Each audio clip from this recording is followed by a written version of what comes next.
भले बिहार में अभी चुनाव की तिथि घोषित न की गई हो, लेकिन चुनावी सरगर्मी तेज हो गई है। रामगढ़ विधानसभा क्षेत्र से राजद के भावी प्रत्याशी अजीत कुमार सिंह और उनके बड़े भाई बक्सर सांसद सुधाकर सिंह आज रामगढ़ विधानसभा क्षेत्र के कई इलाके में दौरा किया। दौरा करते हुए सांसद सुधाकर सिंह ने बताया कि एनडीए सरकार में कोई विकास नहीं हुआ है, जबकि प्रधानमंत्री ने दावा किया था कि हम प्रत्येक वर्ष 2 करोड़ लोगों को नौकरी देंगे, लेकिन नौकरी तो नहीं मिला। बेरोजगारी पूरी तरह से बढ़ गई और लोग पलायन कर रहे हैं।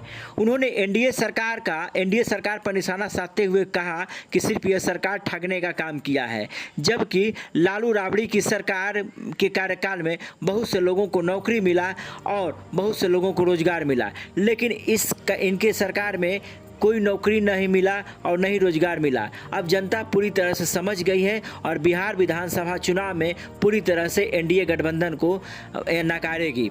उन्होंने श्रम संसाधन मंत्री के सवालों को पर कहा कि श्रम संसाधन मंत्री कौन है, उनको कोई नहीं जानता है। कैमूर के लोग नहीं जानते हैं तो फिर बिहार की जनता कैसे जानेंगी। और उन्होंने कहा कि जिस तरह सरकार, केंद्र राज्य सरकार ठग रही है जनता को, पूरी तरह से जनता समझ चुकी है। HS11 news bureau report, Kaimur. बात तो 3 लाख रुपए की हुई थी, 2 लाख ये कहे कि नीतीश कुमार, हम लोगों ने कहा था 3 लाख। मान लीजिए निमानजनक काम है, अपमानजनक इस मामले में 10,000 रुपए दे रहे हैं और इसके बाद भी चुनाव के बाद वो पैसा घूम रहे गाँव में। नाम जान गया, वो कार्ड बांट रहा है कि हम जब सरकार में आएंगे तो 20,000 रुपया देंगे हम महीने का सबको। अरे भाई, यही तो देश के प्रधानमंत्री से भी कहलवाया था, यही आदमी 14 में क्या कहलवाया था, मोदी जी के मुंह से कौन कहलवाया था, प्रशांत किशोर ने कहलवाया था क्या, मोदी जी से हम हर साल 2 करोड़ को नौकरी लेंगे। अब वो झूठा आदमी अब कह रहा है कि हम 20,000 वाला नौकरी सबको देंगे और एक फर्जी कार्ड भी बांट रहा है और उस कार्ड का पैसा 10 रुपया ले भी रहा है, 20 रुपया ले रहा है, वो भी जिसे कार्ड 20 रुपये का। कहे थे कि प्रधानमंत्री बनेंगे तो 2 करोड़ लोगों को नौकरी देंगे हर साल। उन्होंने कहा था किसानों की आमदनी दोगुना, यही तो सवाल पूछ रही है माँ। तो ये आज अपमानित महसूस कर रहे हैं। प्रधानमंत्री जी की माँ और देश के दूसरे लोग की माँ में कोई अंतर है क्या? मणिपुर दौरे पर जा रहे हैं। यह सद्बुद्धि 3 साल बाद जगा है और मणिपुर में इसीलिए प्रधानमंत्री, देश का प्रधानमंत्री जाए और मणिपुर की सड़क पर 5 आदमी भी न खड़ा हो, इससे जाहिर है कि प्रधानमंत्री को लोगों ने असम्मानजनक तौर पे विदा कर दिया और माना कि प्रधानमंत्री खुद गुनाहगार हैं मणिपुर की समस्या नहीं सुलझाने की। अच्छा, बिहार सरकार के गिरिराज सिंह ने कहा है कि मस्जिदों से फतवा जारी होगा तो मंदिरों से भी हुंकार भरी जाएगी। जिस विभाग के मंत्री हैं कपड़ा मंत्री, बिहार में एक भी कपड़ा फैक्ट्री नहीं खुला, लेकिन मंदिर मस्जिद याद रहता है उनको।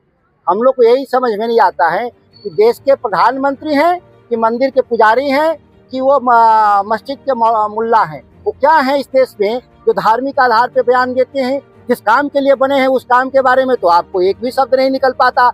कहते हैं कि क्या फालतू का सवाल करते हो। मीडिया वालों ने पूछा था कि क्या बिहार में कपड़ा फैक्ट्री खुलेगी, तो उन्होंने कहा था कि क्या फालतू की बात कर रहे हो। तो ऐसे लोग का जवाब क्या बिहार दे? अच्छा, एक लास्ट सवाल ये है कि अभी बिहार सरकार के श्रम संसाधन मंत्री संतोष सिंह ने कहा है, आपका जो है जवाब दिया है उन्होंने, जो मेंटल जो है मुख्यमंत्री कहा है, उस पे उन्होंने कहा है कि वो एक्सीडेंटल जो है सांसद हैं, उनकी बात अब क्या करते हैं, क्या करना है? मुख्यमंत्री जी की मानसिक स्थिति की जांच, जिसको लगता है कि सुधाकर सिंह सही नहीं बोल रहे हैं, तो एम्स के 3 सदस्यीय पैनल बोर्ड से माननीय मुख्यमंत्री जी का मेंटल हेल्थ जांच करा लिया जाए और उसको बुलेटिन के रूप में जारी कर दिया जाए।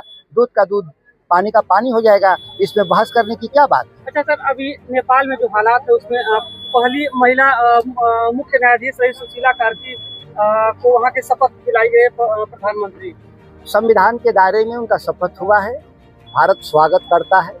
उम्मीद करता है कि जल्दी ही लोकतांत्रिक तरीके से वहाँ नई सरकार का चुनाव हो जाएगा और वहाँ के सामूहिक रूप से जो निर्णय उस नेपाल के लोगों का होगा उसको मानने के लिए बाध्य होंगे।